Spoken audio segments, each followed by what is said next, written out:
గౌతమ్ కృష్ణ నవల 3వ భాగం. రచన Shrimati Sheikh Suraiya, wife of MY Narayana. చదువుతున్నది భావరాజు పద్మిని. మరుక్షణం అక్కడ ఏమీ జరగనట్లుగా గౌతమ్ని దగ్గరగా చూడడమే తమ అదృష్టంలాగా తప్పించిపోతున్న స్టూడెంట్స్ అతనిని చుట్టుముట్టారు.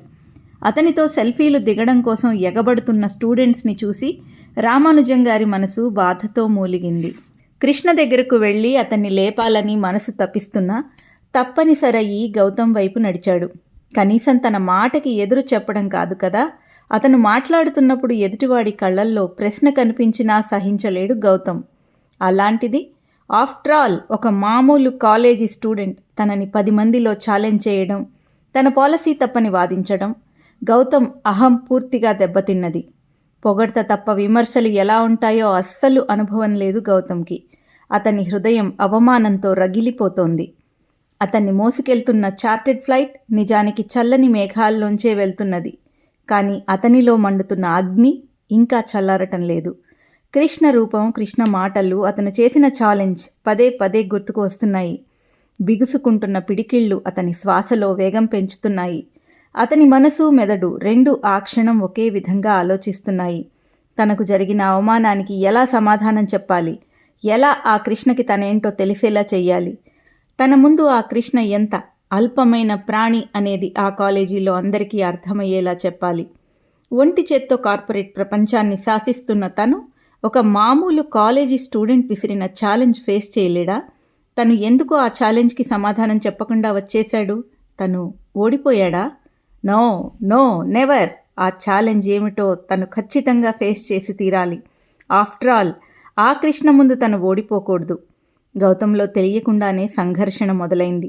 జరుగుతున్న సాగర మథనంలో తొలిగా ఉప్పొంగిన కాలకూటం ఎటువైపు దారి వెతుక్కుంటుందో, ఆ తరువాత ఉద్భవించే అమృతం ఎవరి చేతికి అందుతుందో అని ప్రకృతిలోని ప్రతి అణువు ఆత్రంగా ఎదురుచూస్తుంది. ఓ అరగంట క్రితం ఉన్న ఉరుములు, మెరుపులు అన్నీ ఆగిపోయాయి. కాలేజీ ఆవరణలో పరుచుకున్న నిశ్శబ్దం ఎందుకో భయంగా అనిపించింది రామానుజం గారికి. అప్రయత్నంగానే ఆయన కళ్ళు కృష్ణ కోసం వెతికాయి. దూరంగా చీకట్లో నడుచుకుంటూ వెళ్తున్న కృష్ణని చూసి భారంగా నిట్టూర్చాడు ఆయన. కానీ ఆ క్షణం ఎవరికి తెలీదు అక్కడ ఒక కొత్త విత్తనం ఊపిరి పోసుకుంటున్నదని. అది పెరిగి పెద్దదై పూలే పూస్తుందో ముళ్ళుగా విస్తరిస్తుందో కాలానికే తెలుసు. భారంగా నడుస్తున్న కృష్ణ మనసులో అగ్నిపర్వతాలు బద్దలవుతున్నాయి. జరిగిందంతా ఇంకా అతని కళ్ల ముందు గిర్రున తిరుగుతూనే ఉంది. తను కాలేజీ టాపర్, యూనివర్సిటీ టాపర్. తనకి వచ్చిన గోల్డ్ మెడల్స్కి లెక్కే లేదు. నిన్నటి వరకు తాను అందరికీ ఆదర్శం. తను లెక్చరర్స్కి ప్రియమైన స్టూడెంట్. తనతో కలిసి నడవడానికి అమ్మాయిలు పందాలు వేసుకునేవారు. తన దగ్గర క్లాస్ చెప్పించుకోవడానికి జూనియర్స్ పోటీ పడేవారు. తనను అంతగా ఆరాధించిన తన ఫ్రెండ్స్ ఎక్కడి నుంచో వచ్చిన ఆ గౌతమ్ మెప్పు కోసం తనని తోసిపారేశారంటే అది అతని విజయమా, డబ్బు మహిమ, తన తెలివితేటలకి, విజ్ఞానానికి విలువే లేదా? తను నమ్మిన నీతి నిజాయితీలకి గుర్తింపు లేదా? విలువలకి స్థానం లేదా? డబ్బు మాత్రమే మనిషిని శాసిస్తుందా? తన ఆలోచనలు అర్థం లేనివేనా? తన వాదన ఆచరణ యోగ్యం కాదా? కృష్ణ మనసు ఈ సంఘర్షణలో పగిలిపోయేలా ఉంది. నెమ్మది నెమ్మదిగా ప్రతీకారం అనే ఒక చిన్ని పురుగు అతని మెదడుని తొలుచుకుంటూ మొత్తం ఆక్రమించుకోవాలని చూస్తోంది. అదో పెద్ద సునామీలా మారి ఈ ప్రపంచాన్ని ముంచేస్తుందేమో. కార్యకారణ సంబంధం గురించి కాలం మరోసారి మనిషికి సాక్ష్యం చెప్పబోతోందేమో. ఆ రాత్రి కృష్ణ హాస్టల్కి వెళ్ళలేదు. అతని కాళ్ళు అప్రయత్నంగానే సముద్రం వైపు నడిచాయి. అక్కడే ఒక సిమెంటు బల్ల మీద ఒరిగిపోయాడు. కళ్ళు మూసుకున్న కృష్ణకి తనని తొక్కుకుంటూ వెళ్ళిన కాళ్ళు మళ్ళీ మళ్ళీ కనిపిస్తున్నాయి. ఆకాశంలో చుక్కల మెరుపులు గాని, సముద్రంలో అలల హోరు గాని అతన్ని ఏమాత్రం స్పందింపచేయలేకపోతున్నాయి. అతని ఆలోచనలన్నీ నీరు గడ్డగట్టినట్టు ఘనీభవించడం మొదలుపెట్టాయి. ఆఖరి పరీక్షకి సిద్ధమవుతున్న విద్యార్థిలాగా ఉన్నాడు కృష్ణ. ఈ జీవితం పెట్టబోతున్న చివరి పరీక్షకి అతనే విద్యార్థి, అతనే అధ్యాపకుడు. కృష్ణ ఊహల్లో అతని భావి జీవితం రూపుదిద్దుకోవడం స్పష్టంగా కనిపిస్తోంది. ఆ సిమెంటు బల్ల మీదనే అతని భవిష్యత్తుకి పునాదులు పడుతున్నాయి. 2 చేతులు తల క్రిందకి చేర్చి కళ్ళు మూసుకున్నాడు కృష్ణ. ఇప్పుడు చూడరా గౌతమ్, నా తెలివితేటల ముందు నీ బోడి పాలసీ ఎందుకు పనికిరాదు. నీ వ్యాపారం, నీ ధనదాహం ఈ కృష్ణ ముందు తలవంచక తప్పదు. నన్ను చేతకాని వాడంటావా? నీకంటే 100 రెట్లు ఎక్కువ సంపాదించి చూపిస్తాను. ఏ డబ్బు మదంతో నువ్వు నన్ను అవమానించావో అంతకన్నా ఎక్కువ సంపాదించి నువ్వు నా ముందు తల వంచుకునేలా చేస్తాను. ఏ వైజాగ్లో అయితే నన్ను చూసి ఎగతాళి చేశావో అదే వైజాగ్లో నీకంటే ఎత్తుకు ఎదిగి వీళ్ళందరి చేత జైహో అనిపించుకుంటాను. నీలాగే నీతి నిజాయితీ లాంటి విలువలు వదిలేస్తే 4 ఏళ్లలో కాదు 2 ఏళ్లలోనే నిన్ను మించిపోగలను. ఇదే నా ఛాలెంజ్. ఖచ్చితంగా నేను గెలిచి తీరతాను అనుకుంటూనే కలవరిస్తూనే నిద్రలోకి జారిపోయింది అలసిపోయిన అతని శరీరం. సరిగ్గా అదే సమయంలో కొన్ని 100 మైళ్ళ దూరంలో అతని ప్రత్యర్థి గౌతమ్ కూడా తన ప్రపంచం నుండి వేరే ప్రపంచంలోకి చూస్తున్నాడని ఇక్కడ ఉన్న కృష్ణకి తెలియదు. అక్కడ ఇక్కడ 2 చోట్ల కాలం తన గడియారపు ములులతో పహారా కాస్తూనే ఉంది. మహాత్మా గాంధీ ఏమి చెప్పారో ఏమి చేశారో తెలియని నీకు అసలు ఈ దేశంలో జీవించే హక్కు లేదు, అర్హత అంతకంటే లేదు. గౌతమ్ చెవుల్లో పదే పదే వినిపిస్తున్నాయి కృష్ణ మాటలు. తను నిలబడిన ఎవరెస్టు శిఖరం నిలువునా భూమి పొరల్లోకి జారిపోయినట్లుగా అనిపించసాగింది. అంతవరకు ప్రశాంతంగా హుషారుగా ఉండే అతని మెదడు అట్టడుగు పొరల్లో ఏదో విస్ఫోటనం జరిగినట్లుగా ఉంది. మనసు మారుమూలల్లో నిక్షిప్తమై ఉండిపోయిన ఎన్నో భావాలు మొట్టమొదటిసారిగా భూమిని తాకిన ఉల్కలలాగా చెల్లాచెదురుగా పడిపోతున్నాయి. కొత్తగా మనిషికి మెదడు మాత్రమే కాదు మనస్సు అనేది కూడా ఉంటుంది అన్న విషయం అర్థమవసాగింది. గౌతమ్కి ఈరోజు వరకు అనుభవం అన్నదే తెలుసు, కానీ ఇప్పుడిప్పుడే అనుభూతి అనే వరం ఇంకొకటి ప్రకృతి ఈ మనిషికి ప్రసాదించిందని తెలియసాగింది. తనకు తెలియని మరో లోకం ఈ ప్రపంచంలో ఒకటుందని, అందులో తను లేడని అతనికి స్పష్టమవుతోంది. కృష్ణకి తనకి జరిగిన సంభాషణ కంటే తనకి కృష్ణకి ఉన్న తేడాలే అతన్ని ఎక్కువగా ఆలోచింపచేస్తున్నాయి. కృష్ణ చెప్పిన మాటలు కొద్ది కొద్దిగా అర్థమవుతున్నాయి. అతను చేసిన ఛాలెంజ్ గుర్తుకు వచ్చింది. అదే పాదరసంలాగా అతని మనస్సంతా ప్రాకుతోంది. అణువణువు దహించి వేయడం మొదలైంది.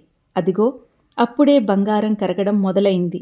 దెబ్బ వేయటానికి ఇదే అదను అనుకుంటూ సిద్ధమైపోయింది యుగధర్మం. చిక్కటి చీకటి మెల్లమెల్లగా వెలుతురికి దారి ఇస్తూ జారిపోతూ ఉంటే మరోవైపు ఉషాకిరణాలు అడుగులు కదిపాయి. దూరంగా మైకులో ఒకవైపు మసీదు నుండి అజాన్ వినిపిస్తోంది. మరోవైపు గుడిగంటలతో కలిసి ఘంటసాల గీతాగానం మొదలైంది. యథా యథా హి ధర్మస్య గ్లానిర్భవతి భారతః ధర్మ సంస్థాపనార్థాయ సంభవామి యుగే యుగే.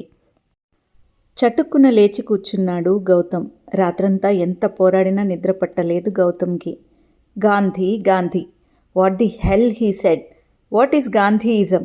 పిచ్చి పట్టినట్లుగా ఉంది. అవమాన భారంతో బిగుసుకుంటున్న పిడికిళ్ళు బలవంతంగా అదుపు చేసుకుంటున్నాడు. వెంటనే ల్యాప్టాప్ ముందుకి లాగి గాంధీ అన్న పదాలు అప్రయత్నంగానే టైప్ చేశాడు. కొన్ని 100 సైట్లు గాంధీ గురించి కనపడడంతో ఉలిక్కి పడ్డాడు గౌతమ్. గాంధీ గురించి నెట్లో ఇంత మ్యాటర్ ఉందా? నెట్లో ఎంతసేపు వెతకాలో అనుకున్న అతనికి అన్ని సైట్స్ చూసేసరికి పిచ్చెక్కినట్లుగా అనిపించింది. గాంధీ జీవితం, ఆయన ఫిలాసఫీ, ఆయన సిద్ధాంతాలు అవన్నీ చూస్తుంటే అదొక సుడోకు పజిల్లాగా అనిపించింది. మొట్టమొదటిసారి ఓటమి అన్న ఫీలింగ్ పాములాగా సర్రున అతని వెన్నులో పాకినట్లనిపించింది. తనకి అర్థం కాని విషయాలు తన చుట్టుప్రక్కల చాలా ఉన్నాయన్న నిజం అతని అహాన్ని మరింత దెబ్బతీసింది. ఇంకొక క్షణం నిర్లక్ష్యం చేసినా తను నిజంగానే ఓడిపోతాడేమో అన్న ఊహ అతన్ని ఉలిక్కి పడేలా చేసింది. వెంటనే మంచం మీద నుంచి లేచి కూర్చున్నాడు గౌతమ్. అతని ఆఫీస్ మేనేజరు రాధ ప్రతిరోజు గౌతమ్ లేచి కళ్ళు తెరిచే సమయానికి ఆ రోజు షెడ్యూల్ అతనికి కనపడేలా మెయిల్ పంపించేస్తుంది. ఈరోజు ఆ మెయిల్ వైపు చూడాలని కూడా అనిపించలేదు గౌతమ్కి. అలానే లేచి వాష్రూంలోకి నడిచాడు. ఎర్రగా కమిలిపోయిన ముఖం, నిద్రలేక ఉబ్బిన కళ్ళు, అద్దంలో తనకి తానే వేరుగా అనిపించాడు. గౌతమ్ని మరలా నిన్నటి తాలూకు ఆలోచనలు చుట్టుముట్టాయి. గట్టిగా తల విదిలించుకొని బ్రష్ చేతిలోకి తీసుకున్నాడు గౌతమ్. అరగంటలో ఫ్రెష్ అయ్యి ఆఫీస్కి బయలుదేరాడు. ఆ రోజు తను ప్రత్యేకంగా తన కోసం కట్టించుకున్న ఛాంబర్ కోసం ఇంటీరియర్ ఫైనల్ చేయాలని చెప్పింది రాధ. నిజానికి భరద్వాజ గ్రూప్ ఆఫ్ కంపెనీస్కి గౌతమ్ సీఈఓ అయినా కంపెనీ అడ్మినిస్ట్రేటివ్ వ్యవహారాలన్నీ రాధే చూసుకుంటుంది. గౌతమ్ తండ్రి భరద్వాజ రాధని సొంత కూతురి కన్నా ఎక్కువగా చూసుకుంటాడని స్టాఫ్ అందరూ అనుకుంటారు. రాధ కంపెనీకి ఎండీ అయిన తర్వాతనే కంపెనీ లాభాల బాట పట్టిందని భరద్వాజ నమ్మకం. రాధ ఏమి చదువుకుంది, ఎక్కడి నుంచి వచ్చింది అన్న వివరాలు ఎవరికీ తెలియవు. భరద్వాజ ఫ్రెండ్ కూతురు అన్న విషయం దగ్గరే అందరి ప్రశ్నలు ఆగిపోయేలా భరద్వాజ కట్టుదిట్టం చేశాడు. గౌతమ్ సక్సెస్కి రాధ కూడా ఓ కారణమన్న విషయం మాత్రం అందరూ ఒప్పుకొని తీరతారు. రాధలో అందం కన్నా ఆకర్షణ ఎక్కువగా ఉంటుంది. ఆమె తెలివితేటలు ఆమె కళ్ళల్లోనే కనిపిస్తుంటాయి. చక్కని కనుముక్కు తీరు, ఎప్పుడూ చిరునవ్వుతో ఉండే రాధంటే అక్కడ అందరికీ ఎంతో గౌరవం, అభిమానం కూడా. హాల్లోకి గౌతమ్ రాగానే గుడ్ మార్నింగ్ సార్ అంటూ ఎదురు వచ్చింది రాధ. రాధని చూస్తుంటే గౌతమ్కి ఒక మంచి ఫీలింగ్. తనకి ఎంతో ఆత్మీయురాలిగా, ఒక తోబుట్టువులాగా అనిపిస్తుంది. చాలా తెలివి కలది. తన ఆలోచనలని తను చెప్పకముందే గ్రహిస్తుంది. సార్, ఈ డిజైన్ మీరు ఓకే చేస్తే ఈ పని ఈరోజు పూర్తి చేసేస్తాను అంటూ తన చేతిలో ఉన్న ఐప్యాడ్లో ఇంటీరియర్ అంతా చూపిస్తూ ఎక్స్ప్లెయిన్ చేయడం మొదలుపెట్టింది రాధ. పరధ్యానంగానే వింటున్నాడు గౌతమ్. సార్, హాల్ అంతా ఇలా ఓవల్ షేప్లో ఉంటుంది. ఈ గాంధీ విగ్రహాన్ని నేనే స్వయంగా సెలెక్ట్ చేశాను. సార్, దీన్ని ఈ హాల్ మధ్యలో పెడితే చాలా గ్రేస్ఫుల్గా ఉంటుంది. పరధ్యానంగా వింటున్న గౌతమ్కి రాధ మాటల్లో పలికిన గాంధీ అన్న పదం ఉలిక్కి పడేలా చేసింది. అన్నాడు గౌతమ్. అదే సార్, గాంధీజీ విగ్రహాన్ని ఇలా మధ్యలో పెడదామనుకుంటున్నాను. కంగారు పడింది రాధ. తనేమన్నా తప్పుగా మాట్లాడిందా అనిపించి భయమేసింది. What did you say? Gandhiji విగ్రహమా? వై గాంధీజీ? ఇంకెవరూ లేరా? టాటాస్, బిర్లాస్ వీళ్ళ ఫోటోలు పెట్టచ్చుగా. మనం బిజినెస్ పీపుల్, మన బిజినెస్లో రోల్ మోడల్స్ వాళ్లే కదా. భుజాలు తడుముకుంటున్నావేమో అని అతని మనసు లోపల గొణుక్కోవడం అతనికి వినిపిస్తూనే ఉంది. నో సార్, వాళ్ళు బిజినెస్కి మాత్రమే రోల్ మోడల్స్, కానీ గాంధీజీ మొత్తం హ్యుమానిటీకే రోల్ మోడల్. ఏ ఆఫీస్లో అయినా, ఏ కాలేజీలో అయినా, శాసనసభలైనా, చివరికి న్యాయస్థానాలైనా ఒక్క గాంధీజీ ఫోటో మాత్రమే ఉంటుంది. మీరు చెప్పినట్టుగా ఏ బిజినెస్ మ్యాన్ ఫోటో ఉండదు. అంతెందుకు సార్, మన బిజినెస్కి అత్యంత మూలమైన కరెన్సీ మీద కూడా గాంధీజీ బొమ్మనే ముద్రించుకున్నాము. అంతకంటే ఆయన గొప్పతనం గురించి చెప్పడానికి ఇంకేం కావాలి సార్? గౌతమ్ రాధ చెప్తున్న మాటలు వినడం తప్ప ఇంకేమీ మాట్లాడలేని స్థితిలోకి వెళ్ళిపోయాడు. ప్రజలు ఎంత ధనవంతుడికైనా అతని జయంతి ఉత్సవాలు, వర్ధంతులు చెయ్యరు. కానీ మన దేశంలో గుడి కట్టి అడుగడుగునా పూజించేది ఒక్క గాంధీనే సార్. చిన్నగా చెబుతున్న రాధ గొంతులో స్పష్టంగా వినిపిస్తున్న భావం అర్థమైంది గౌతమ్కి. అయినా మొండిగా అన్నాడు. నోనో, అది కాదు. గాంధీజీ బిజినెస్ మ్యాన్ కాదు కదా, ఆయన మన ఫీల్డ్లో లేడు కదా అన్నాడు. నో సార్, డబ్బు సంపాదించడం చేతకాకనో, వ్యాపారం తెలియకనో కాదు సార్. డబ్బు సంపాదించకపోయినా మనిషి ఆనందంగా బతకవచ్చు అని నిరూపించడం కోసమే ఆయన వ్యాపారం చేయలేదు. డబ్బు చాలామంది సంపాదిస్తారు సార్. ఆయనలాగా జీవితం అంతా సత్యాహింసలు పాటించడం, నమ్మిన సిద్ధాంతం కోసం ఎంత కష్టాన్నైనా చిరునవ్వుతో భరించడం, తను చెప్పే ఆదర్శాలని తానే ముందుగా అనుసరించి చూపడం ఒక్క గాంధీ మహాత్ముడికే సాధ్యమైంది సార్. రోజుకి ఒక్కసారైనా ఆయన్ని చూస్తే, ఆయన మాటలు గుర్తుంచుకుంటే ఈ సమాజం బాగుపడుతుందన్న ఆశ సార్. రాధ గొంతులో నిజాయితీ గౌతమ్కి చెల్లున తాకినట్లు అనిపించింది. Okay, as you like it. అలాగే కానివ్వండి. No more discussions. మీ పని కంప్లీట్ చేయండి గబగబా అనేశాడు గౌతమ్. తన మొహంలో మారుతున్న రంగులు రాధ ఎక్కడ కనిపెట్టేస్తోందోనని వెంటనే తన ఛాంబర్లోకి వెళ్ళిపోయాడు. మంచు పర్వతాల మధ్య పచ్చిక పరిచినట్లుగా ఉన్న తివాచీపై బంగారు సింహాసనంలా నిలబడిన టైగర్ చైర్లో కూర్చున్న అతనికి ఈరోజు విచిత్రంగా చెమట పడుతోంది. ఏమిటి, ఈ గాంధీ అన్న మాట నన్ను ఇంతగా డిస్టర్బ్ చేస్తోంది? తను చాలా పుస్తకాలు చదివాడు. ఇండియాలో, ఫారెన్లో ఎంతోమంది మేధావుల గురించి రీసెర్చ్ చేశాడు. కానీ ఎందుకు గాంధీ గురించి తను అసలు చదవలేదు? చిన్నప్పటి నుండి డాడీ తన చదువు విషయంలో చాలా శ్రద్ధ తీసుకునేవాడు. గాంధీ పుస్తకాలు చదవకుండా చేయడం కూడా ఆ శ్రద్ధలో ఓ భాగమేనా? తను గాంధీజీ గురించి ఏదైనా బుక్ తీసుకుంటే తన తండ్రి వెంటనే టాపిక్ మార్చి తనని ఆ పుస్తకం చదవకుండా చేసేవాడు. అంటే డాడీకి కూడా గాంధీజీ అంటే ఇష్టం లేదేమో. అందుకే తనకు గాంధీ గురించి, గాంధీ సిద్ధాంతాల గురించి ఆలోచనలు రాకుండా జాగ్రత్త పడ్డాడేమో. ఆ ఊహ రాగానే ఏదో తెలియని ఇబ్బందిగా అనిపించింది గౌతమ్కి. ఆ క్షణం తన ఏసీ ఛాంబర్ కూడా అగ్నిగుండంలా అనిపించింది. లేచి ఆ ఛాంబర్ని విడిచి కారిడార్లోకి వచ్చేశాడు. దూరం నుంచే గౌతమ్ని చూసిన డ్రైవరు కారు తెచ్చి ముందు ఉంచాడు. అన్యాపదేశంగానే కారెక్కిన గౌతమ్ ఘర్చెలో అన్నాడు. గౌతమ్ కృష్ణ తరువాయి భాగం వినాలంటే మా ఛానల్కి సబ్స్క్రైబ్ చేసుకోండి.